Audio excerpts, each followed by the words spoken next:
Hello, learners. Today we will be covering Block 4 Inter-Organizational Dynamics, Unit 10 Cross Cultural Dynamics under Organizational Dynamics course. Let's see what is culture. Let's understand the term culture. It has been adopted from Latin word culture and, in the broad sense, the result of human action. According to Hall in 1959, culture is a pattern of taking for granted assumptions about how a given collection of people should think, act, and feel as they go about their daily affairs. So, in 1987, culture is merely a label, and that empirically testing is an idea or judgment about an entire class of objects, people, events, and assumptions by uncovering the similarities as well as differences in behaviors across culture can create problems. In 1991, it is described that culture as collective programming of the mind which can distinguish the members of one group or category of people from another. Culture includes not only common values but other things also, that is common beliefs, common attitudes, common behavior, common norms. The heroes are moral symbols, customs, ritual ceremonies, assumptions, perceptions, etiquettes, and patterns. All these combinedly includes the culture is a product of human action. For example, the common beliefs is a product of human action. It combinedly becomes a product as well as determinant of future human action. A composite of meanings and associated traditions which define and inform and constitute the range of our understandings and investments. There are two major values which distinguish people from one culture to another. One is core values and other is peripheral values. Core values are set up during the childhood socialization and it is very difficult to change. Whereas the peripheral values are set up in later life and it is changeable. Peripheral values can be changed by organizational socialization but not in the core values. The elements of cultural programming. There is a diffuse range of elements involved in cultural programming. When we talk about the cultural programming, it is not only about the region we belong from or the religion we belong from, but it is also about the language.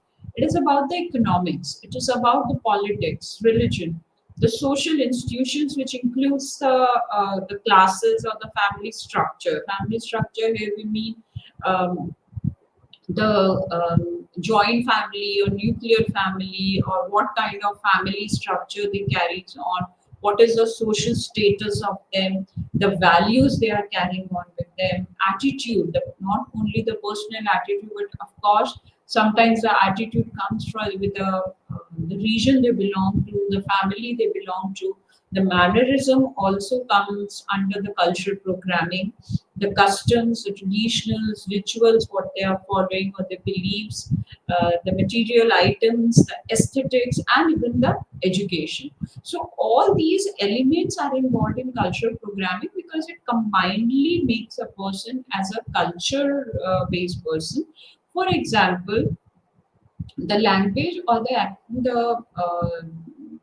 the people used from South India is very much different from the North India. Whenever they wanted to speak in North Indian languages, but there is always a accent or the kind of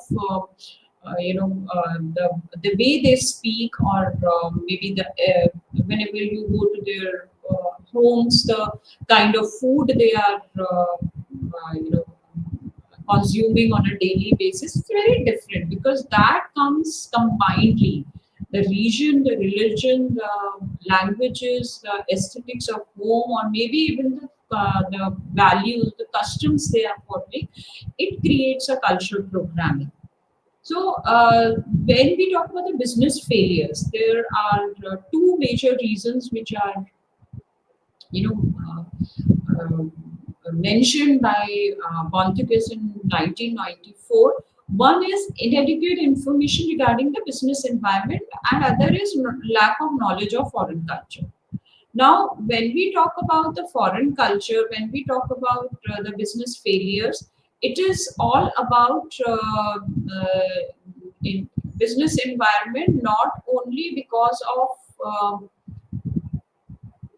the business environment, but also because of the foreign traditions and the cultures. There are different dimensions of culture, which is given by second, that is relationship with nature, human activity, human nature, time, truth, and reality. Whereas the other scholars have mentioned as relationship with nature, relationship with people, universalism and particularism, individuality, activity. Then there is different dimensions of culture, which is given by Adler, which relates to human nature, which relates to our individualism. Then there is space between the personal and physical, time, about the monochromic or polychromic, and some scholars have given the dimensions on power distance or masculinity, femininity. So there are a lot of different perspectives and different dimensions which is given on the culture. Underlying culture assumptions is mainly interrelated, and it is explained as in this as a Venn diagram, which is external adaptation, internal integration, and linking assumptions. So when we talk about the external adaptation, it is relationship with nature, control, uncertain, avoidance are there. There are a lot of assumptions which happen, externally, which is where we don't have a control out of that. For example, nature of reality or the truth, or there is always an assumption of doing and what you are exactly, what you being as a person, or what cultural background you belong to. And there is internal integration, which is based on human nature, basically on the good, or what is good, what is bad, as per their belief system, nature of human relationship, social or task orientation, or individualism and collectivism. So, linking assumption is all about space, personal and physical, language, high-low context, time, that is monochromic or polychronic, past, present, or future. So, these are few cultural assumptions which are very much interlinked. Let's see what are the characteristics which represents the essence of organization's culture. First is innovation and risk taking. Innovation and risk taking is the degree to which employees are encouraged to be innovative and take risks. Second is attention to details, the degree to which employees are expected to exhibit precision, analysis, and take detail. Third is outcome orientation, the degree to which management focuses on results, cross cultural dynamics, or outcomes rather than techniques or processes used to achieve these outcomes. The fourth one is people's orientation. People's orientation is a degree to which management decisions take into consideration the effect of outcomes on people within the organization. The next is team orientation. Team orientation is degree to which work activities are organized around teams rather than individuals. Aggressiveness, the degree to which people are aggressive and competitive rather than easygoing. Stability, the degree to which organizational activities emphasize maintaining the status quo in contrast to growth. So these are the basic characteristics which actually represent the organization culture. When we are talking about organization, it is not only about how well they can take the risk, but also it depends on how they react on the outcomes. What are the people perspectives? How's the team work? How's the team oriented towards the goals? What are the aggressiveness among the teams or the people, and also, of course, on the stability of the people with working. The culture is learned or culture is historically based. This is main beliefs which where the culture is learned on the individual beliefs, attitudes, values learned from individual environment.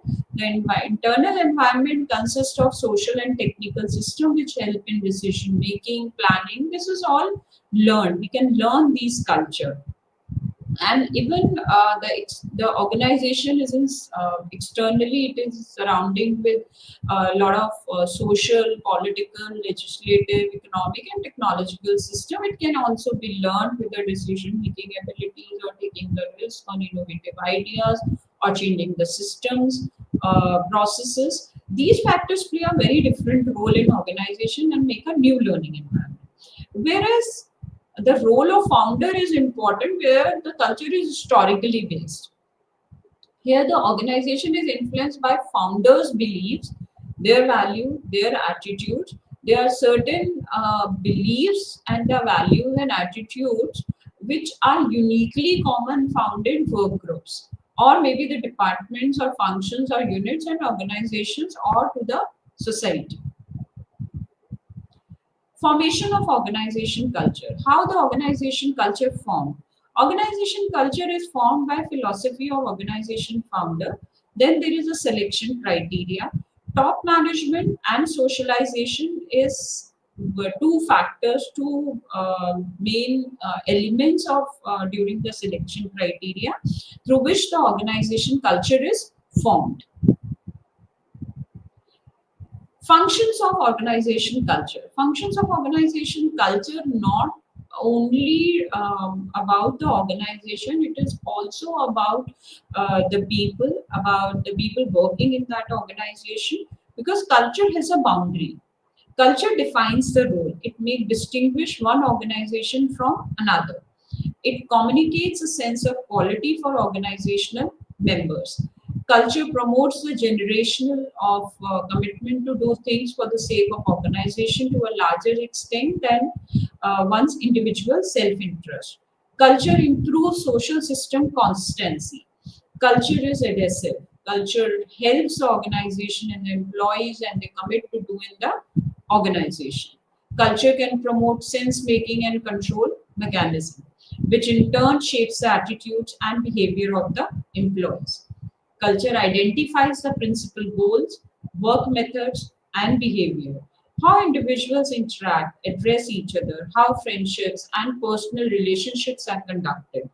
It guides organizational memberships, how the boundaries are maintained, who is an insider and who is the outsider. So these are the basic functions of organization where it is not only promoting the generation of commitment but also improves the entire social system and helps the organization to commit to the organization. Culture and leadership are the two sides of the same coin. Culture facilitates organizational commitment and makes the consistency in the behavior of the employee, because the leadership plays a very important role. It culture is valuable because it reduces ambiguity, provides information how things are done and what is important. Recruitment and selection are the related areas of management which actually impacts on organizational culture directly, because the organizational socialization and organizational culture by which the individual is they learn so many things. They are taught by sometimes about the behavior, about the perspectives of the customary and desirable within the work setting, as well as what others are not. It is also cited by Van Menen and Shane, where they talk about the organizational socialization about and being it as a process.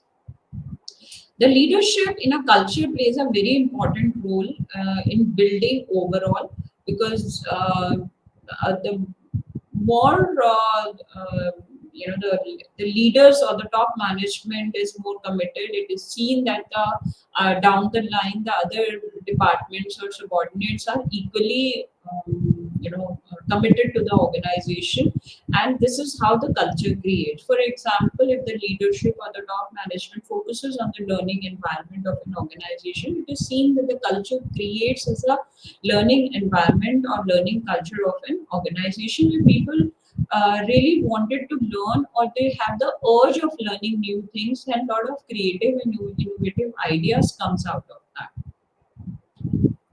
Converging culture. Converging culture, there are two myths majorly, which is seen as convergence myth is world is getting smaller. And the second myth is management is management. So let's see conversion myth one. The world is getting smaller.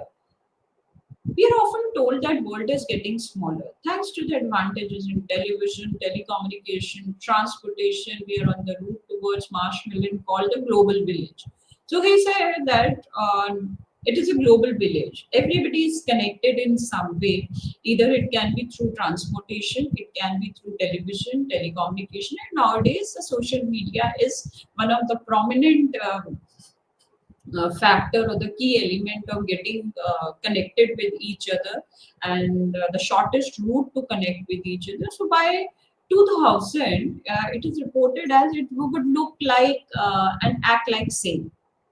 They will be wearing Levi jeans, Lacoste shirts, Adidas running shoes, Swatch watches, CNN on Samsung televisions, drinking Henken, eating at McDonald's, and singing karaoke bars. So everybody is involved in that. Everybody knows about everything. Everybody knows about the McDonald's burgers taste. Everybody is wearing the branded clothes. Even everybody likes to be in the best of the brands, or everybody knows about the brands. That's main thing. But it may be true that surface we appear to converging on our dress, that is jeans and t-shirt, and even eating habits. We converge ourselves from not only our appearance, not only about the dressing sense, but also converging to the eating habit. Maybe it can be burger from McDonald's, or pizza from or KFC. So the food habits have converging. It the pull of culture runs deep. This is how it is. Say that world is getting smaller, and it but cannot be easily detected. So it is by default, it becomes a culture of generation to generation to when we talk about the changing, when we talk about adapting, or maybe look alike. So those days gone, or maybe when we talk about the old days, getting a perfume from imported brand was very part of luxury. But now it's seen that using a luxury perfume brand is known to be as a everybody knows about that. Everybody is using that. It's easy to get, and it's easily available in the domestic markets. So this is one. Then second is management is management. Belief in the convergence of management practices and creation of a global corporates are village and strongly held among many managers and management scholars. Their core argument, it's a lot of arguments is that management is management. It is consisting of set of principles and techniques, that is MBO, management by objectives, and can be universally applied. Management is considered to be similar in engineering or science, or therefore transits national boundary. And yet, even in science and engineering, these assumptions may be misplaced. For example, while it may be true with civil engineers designing road systems, have an inherent logic with regard to speed and safety. This has not prevented them from implementing different systems, even in ostensibly similar environment. Take the simple problem of crossing roads. Depending on where you are in the world, there is preference for simple stop signs, traffic lights, roundabouts, or even the overpasses. So each solution corresponds to different mindset, either collective or individualistic, contractual or negotiated. Everyone's responsibility or no one's responsibility. So this is about the myth two. Let's move further with the forces for and against convergence. Those who argue with universality of management practice may concede with management difference in Malaysia or Poland, and due to economic and technological lag. The assumption is that once those countries catch up, then it will be business as usual. In fact, the pace of technological and economical development in Eastern Europe and Southeast Asia has been quite impressive and indeed bears evidence of convergence. Convergence is also encouraged through management education, which is being exported wholesale to all those regions. This training not only provides the tools and techniques of finance, accounting, and marketing, but also transmits a particular business philosophy and ideology, such as notions of free market, the divine rights of shareholders, and bottom lines.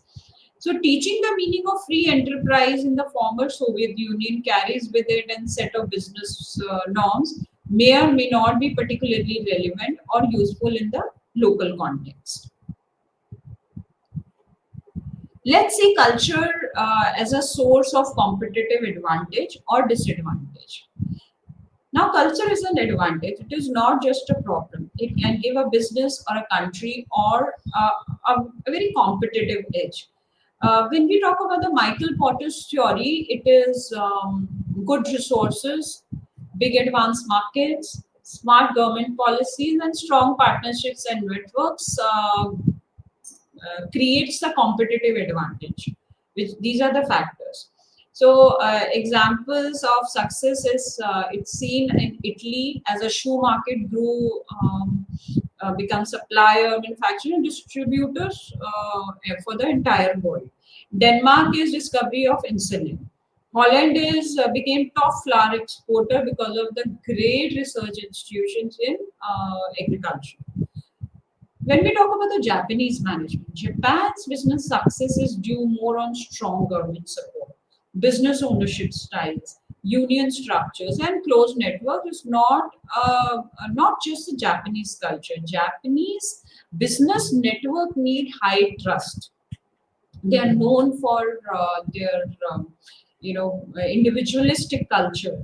They are when we talk about the business point of view, they are known for the quality, but when we talk about the individualistic culture, they are known for the trust. They are known for the importance they give, or the regard they give to the other person, or maybe a collaborative. They believe in collaborative efforts. They believe in group focused efforts. Cultures. Japan is known for that. So the culture is one thing which is you know it not only because of the business of the country, but also it is on an individualistic approach. So when we talk about the France experience, the success is of France is all about the big team, big projects. It has happened because of strong technical support system and education system, and very close links between education and industry. But the problem now is the system is criticizing by producing managers who are rigid, lack of creativity, and have poor communication skills. The problem is because of the fast changing world among if they cannot be cope up with that, then it becomes a problem. When we talk about the Denmark and Gentleman, it is all about the cultural beliefs, and no one show off or act superior. The problem with them is the Danish companies, the companies in Denmark may not market aggressively enough in Europe also. The main message when we talk about is that every countries, irrespective of the region, their culture and institution offer strengths. But what helped in past, it may become weakness later. We have seen in France experience or Denmark's experience, or maybe our experience with the Japanese, or maybe there are certain examples of success in but before they were successes, now they are the problems because of the rapidly changing environment within the disruptions and all. So here the managers must understand how national culture affects their strategies today and prepare for future challenges. Culture clash. Culture clash can be happen because of the cross-culture friction in common. Culture problems can be hidden, and there are certain examples we'll discuss on this clash. The cultural differences often cause problems in international business partnerships. Surveys shows that cultural issues are biggest challenges in mergers and acquisitions. It sometimes takes years to realize culture is a reason for poor cooperation. Franco-American joint venture only realized it after 8 years. So examples of cultural mistakes are, for example, in shoe store. It used as sacred Islamic phrase to advertise shoes, seen as disrespectful, leading to protest and even the attacks. Pacific Island drilling is another cultural mistake where the younger foremen were made bosses over older workers. That was against local customs and ended violently. UK Textile Company, where an American company tried to shorten tea breaks by installing a tea machines um, where the worker loitered and production stopped and company shut down.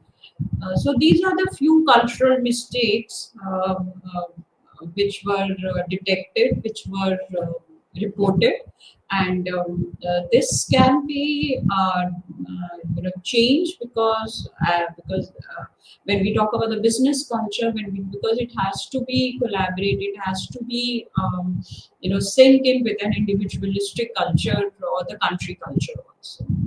So culture clash also differs what they value, like respect, age, religion. Because religion is one of the sensitive area.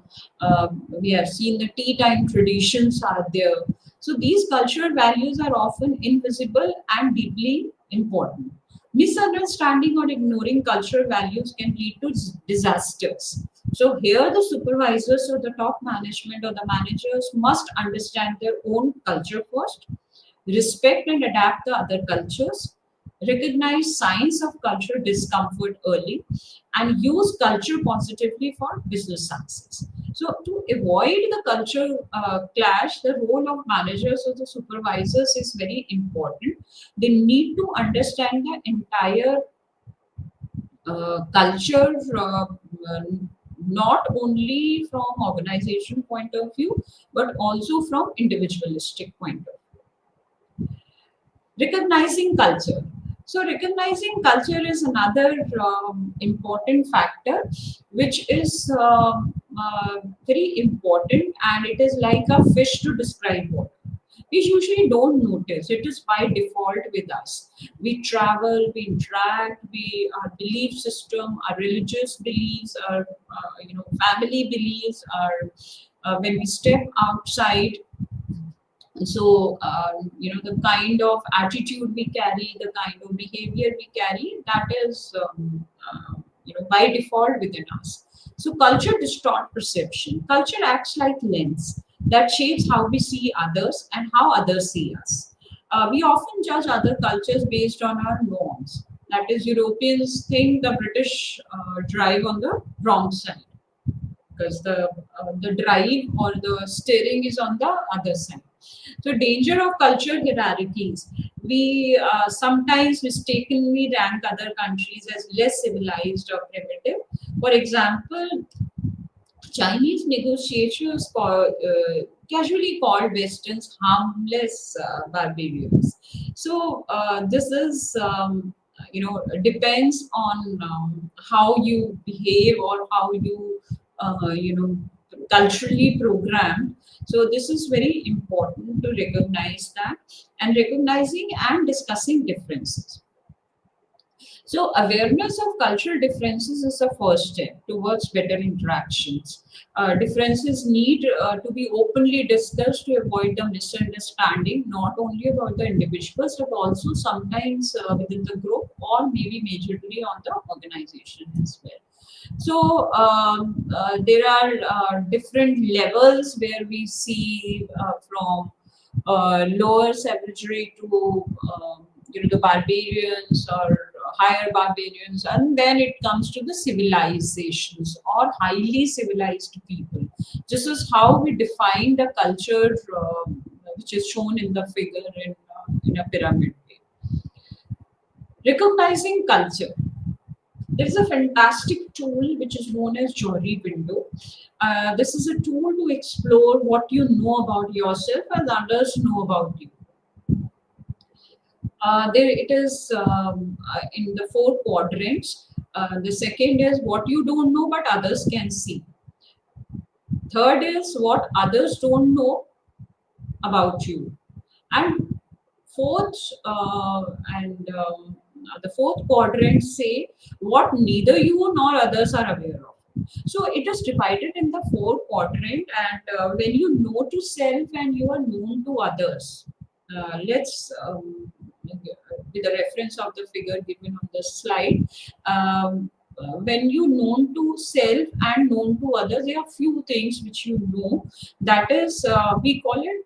It is known as open area of yours. When you know about yourself and others also know the same things about you. Maybe, for example, your name, your education qualification, your religion, your you know the skills you have. There is another quadrant parallel to it that is not known to self but known to others. That is called blind spot.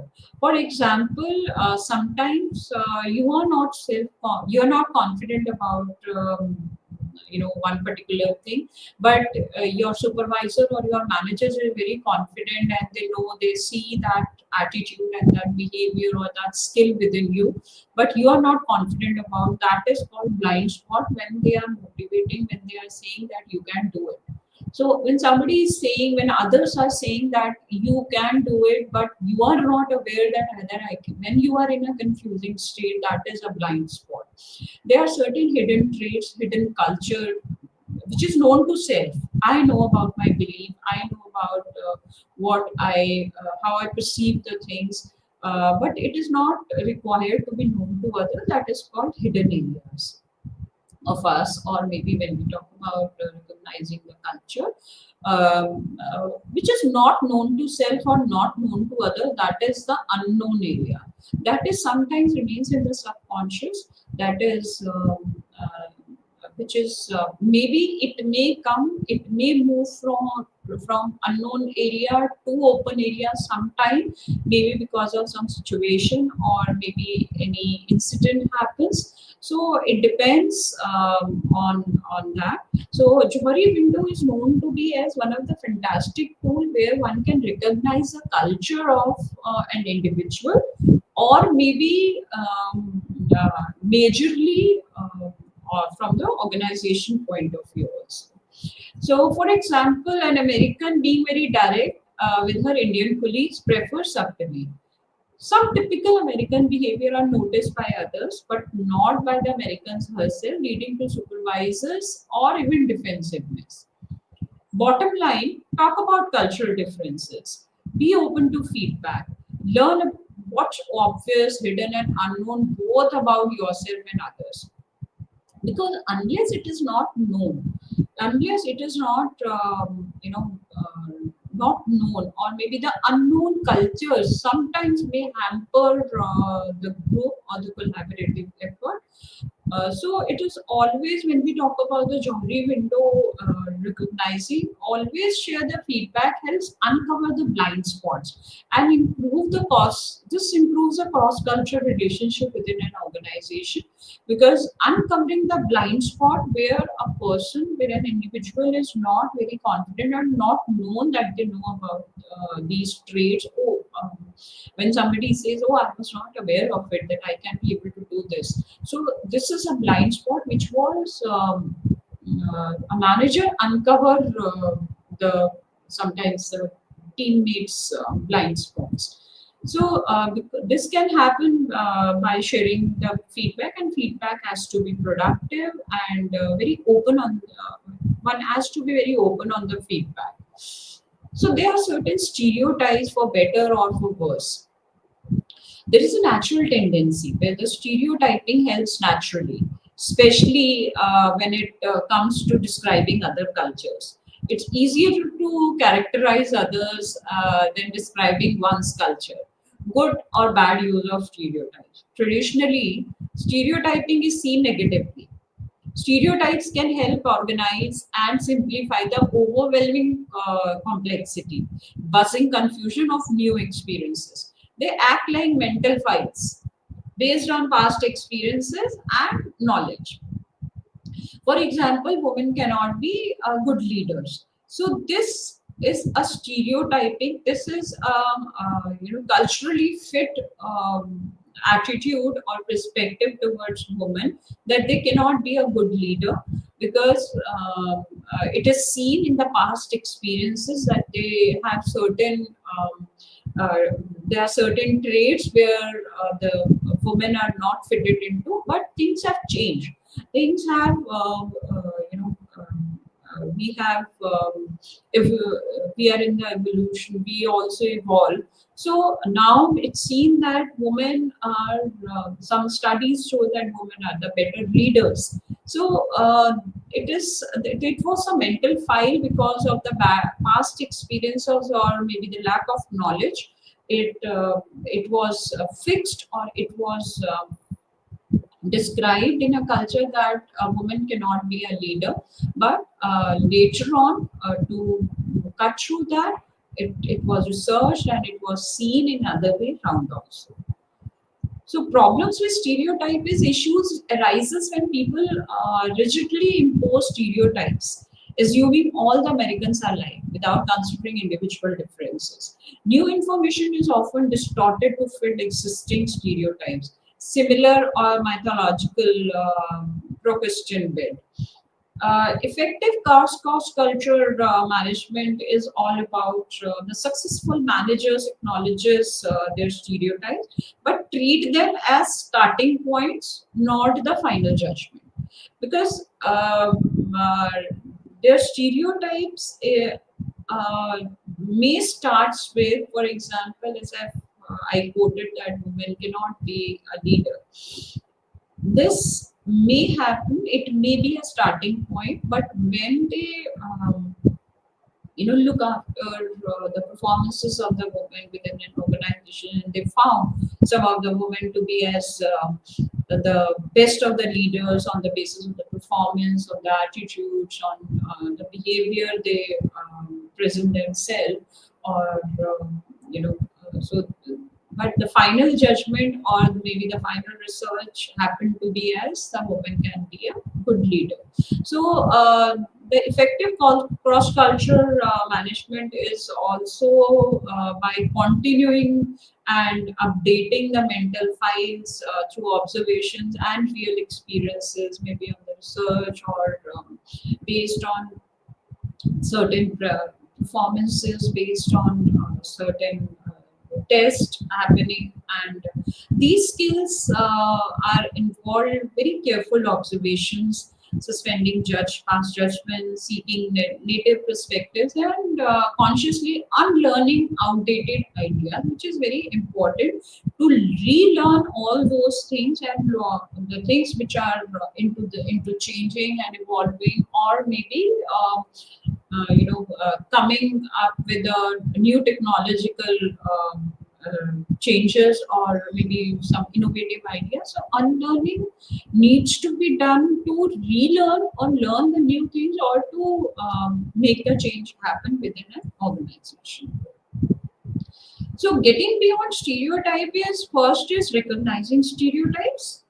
Second is practical use in business. When meeting Russians, for example, it's not about stating your stereotypes, it's about being aware that they are ready to update your mental type. You don't have to become the other culture. You have to be use that your own culture or maybe their culture to adjust within the businesses. Before that, it needs to be recognizing those stereotypes.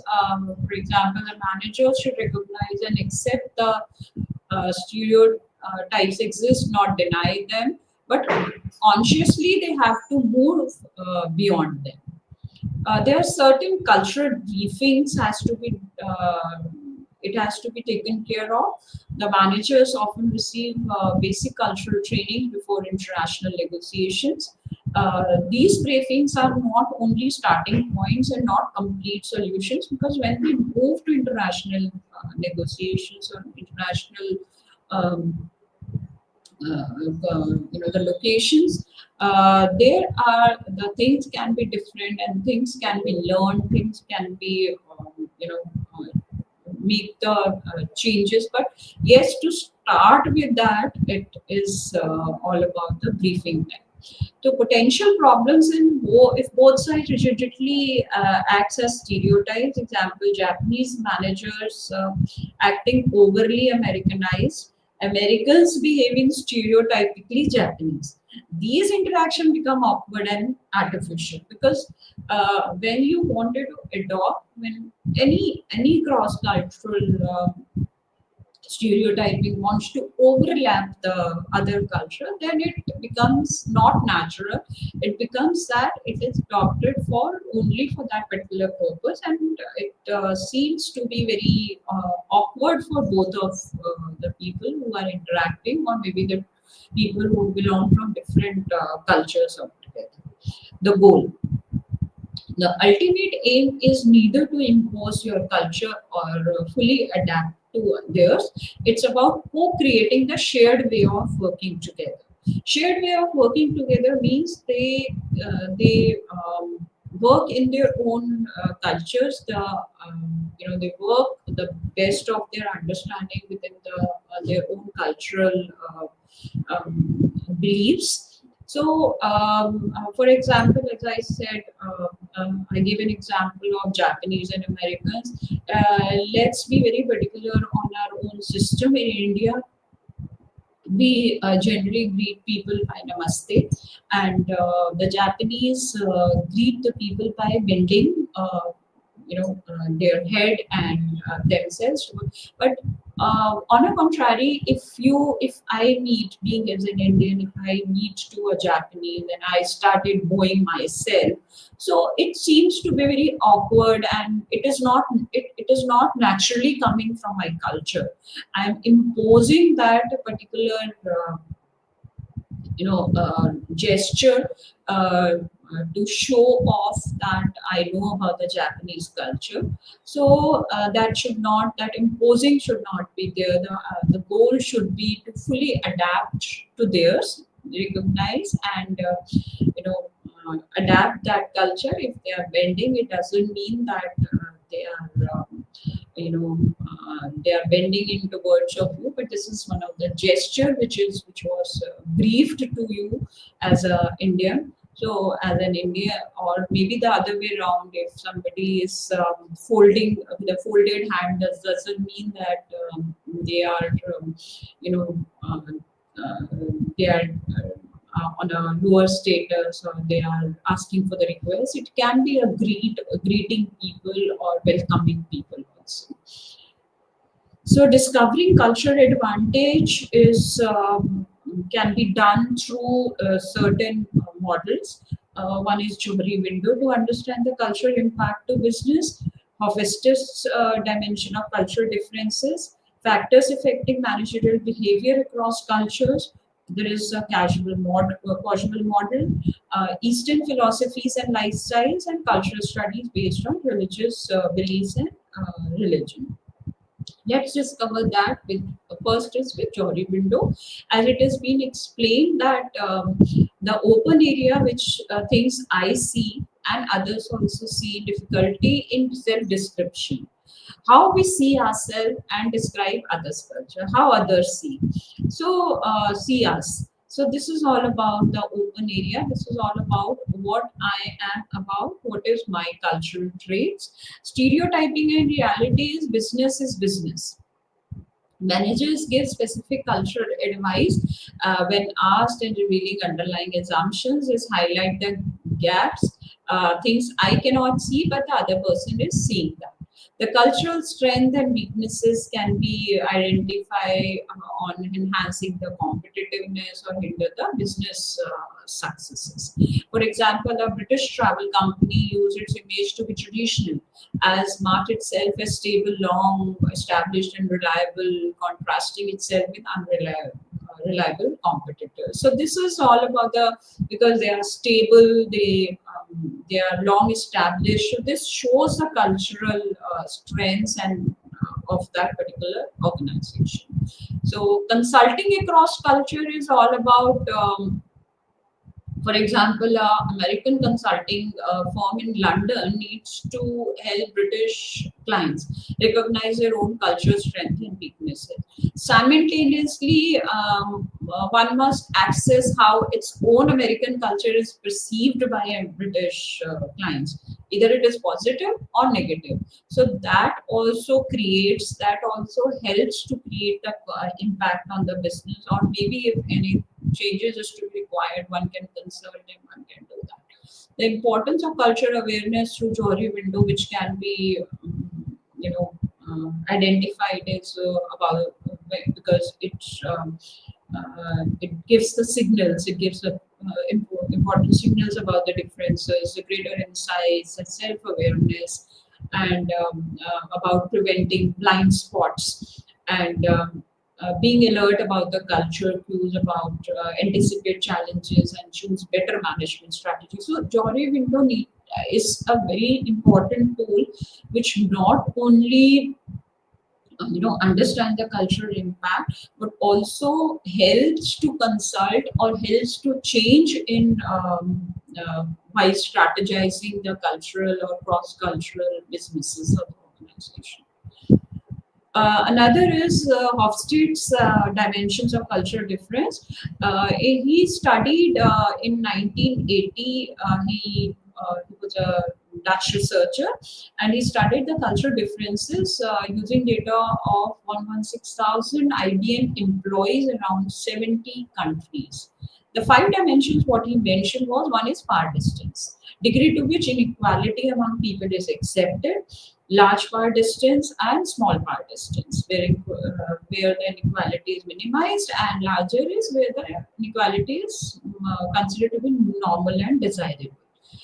Then he focused on individualism and collectivism, where the individual rights and independence. We also focused on group loyalty and lifelong belongings. Third is uncertainty avoidance, extent to which society feels threatened, and ambiguity and uncertainty. There can be high certainty and there can be low certainty avoidance. High certainty avoidance is uncertain is avoidance is there, but how what is the degree of that avoidance? That is when it is high, it is preference of stability, strict rules, or the career security. When it is lower uncertainty avoidance, this is greater tolerance for ambiguity and risk. On the gender based on masculinity and femininity, there are strict gender roles, whether it is mentioned and reported as masculinity refers to the toughness and achievement and success, where the femininity overlapping gender roles, violating relationship or modesty and quality of life, and the long term and short term orientation also focus on virtue, thrift, and perseverance as long term, whereas focusing on finding absolute truth and immediate results refers to short term. The factors affecting managerial behavior across culture is based on personal values. Personal values are all about managerial decisions, problem solving, perception, authority, and acceptance. Whereas a manager's background are mainly from education, the class they belong to, the family upbringing influence, and their leadership style. And the interpersonal skills are very important because the cross-cultural studies shows managers differ significantly in interpersonal approaches. For example, Spanish and Portuguese they have higher concern for subordinates, whereas we it is seen that Germans have the less concern. Indian managers are highly dependent on authority and bureaucratics, whereas the US and Latin American managers or the management have strong communication and interpersonal competencies. So these are the interpersonal skills which affects the cultures on the managerial behavior. It is when we talk about the personal behavior, the Indian managers are known for fairness and moral goodness, whereas the Americans are more focused only on the productivity, profits, and what can be achieved. So this is what on a personal value. There are another factor which makes a managerial behavior is on decision making. Decision making styles are different if we talk about across the culture. For example, the US or Germany, they are very rationally, they take very rational decisions. The Chinese decision makers are more confident. When we talk about the Indian managers, they are when we talk about the cultural behavior, they may be practical, but parallelly they also look on the humanity grounds, or they look after the the persons. They are little softer, or of course they are very rational, but they are they look after the personal issues also. So the influence of political context and the ownership types also impacts the managerial behavior. Robbins in 1987 have give few of the factors which are complexity, formalization, and centralization. All these three factors are the factors which politically impact on the behavior, managerial or the management behavior across the culture. So, cultural and political changes are often only superficially affect underlying traditions in China. It is seen that political stability and legal protection create environment for organization success or its failure. When we talk about the causal factor, it is given by them in 1988. Three of the main variables were taken into, after the culture survey done. It is contingency variables is all about the organizational factors given on formalization, centralization, and communication. Political and economic conditions are all about the market, the labor, the strategies, the rewards and punishments, whereas the cultural variables are related to work-related attitudes, the authorities, the delegation of authorities, the consultation. The basic assumption of this model is that cultural behavior appear as a result of political and economic factors that change social characteristics. So it may be said it is very difficult to conclude that whether political factor play an important role or not in cultural context. So it has always been a subject of controversy, but it has been taken care by the researchers as well. There are certain Eastern philosophies and lifestyles where they emphasize on simple living, sharing with each other, and service to community, self-reliance, and doing it all by joy. So, in West, many business leaders look for meaning and guidance for their lives and religious activities, but Eastern philosophy emphasizes on all these three things. The cultural studies based on religious belief or the religion. There are certain studies which were done by Fallon in 1988, observed that Chicago-based financial companies' 11 years existence emphasized on religion. Mandolin in 1986 also found that two-thirds considered themselves as religious or very religious. So Carl Jung also observed that religion is an important factor. So besides religion and religion's orientation, they play a great consequence in life of Indians.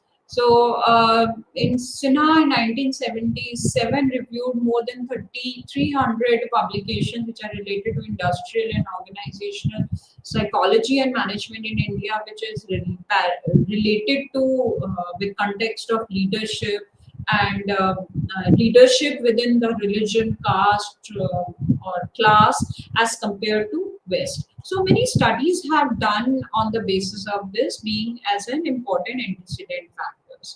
So aims and objective of cost culture study is basically one to help to understand the systematic correlation between culture and behavioral variables, and also to reveal the total range of broad variability and every possible difference which exists in human social behavior.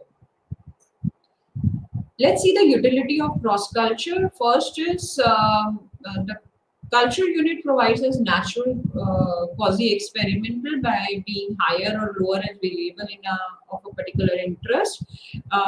Culture constitutes different aspects of psychological functioning. The planning can be less developed as a characteristic response. The planners are less employed to value planning, to enjoy planning, and to support one another, which was studied by Triangles in 1980. There are different cultural spheres of influence in context of international management. It can be national, which is based on geography, history, political, economics. Professional, when it comes to education, training, selection, external environment. Functional is all about the company, the founders, the leaders. When it comes to industry, it is related with the regional resources, regional climate, religion, languages, markets, product market, regulations, even the competitive advantage. So culture spheres of influence in the context of international management is revolves around not only the geographical location but also on the professional, functional, regional, industry, and company spheres as well. So cultural spheres of influence act reciprocally on each other's in complex way. We may be able to identify or estimate the value of which dimension is pertinent regardless to which cultural sphere. In this sense, the culture can be perceived in different ways in many places, the regional culture within the nations or even the group of nations. So basically, the culture concept assumption depends on beliefs and values of managers he holds, and it is also necessary to analyze the culture that is relevant in mergers and joint ventures. So overall, when we talk about the cultural influence in context of international management, the common goal is to benefit the strategic alliances, the companies, the countries across the borders, and the industries of different regions. So overall, we have learned about how you understand the meaning of culture, what are the various dimensions at which play cultural roles in inculcating culture, and the advantages and disadvantages of culture in an organizational situation, the dynamics of culture clash and convergence of culture, and the cultural advantage at organization level. Thank you so much. Namaste.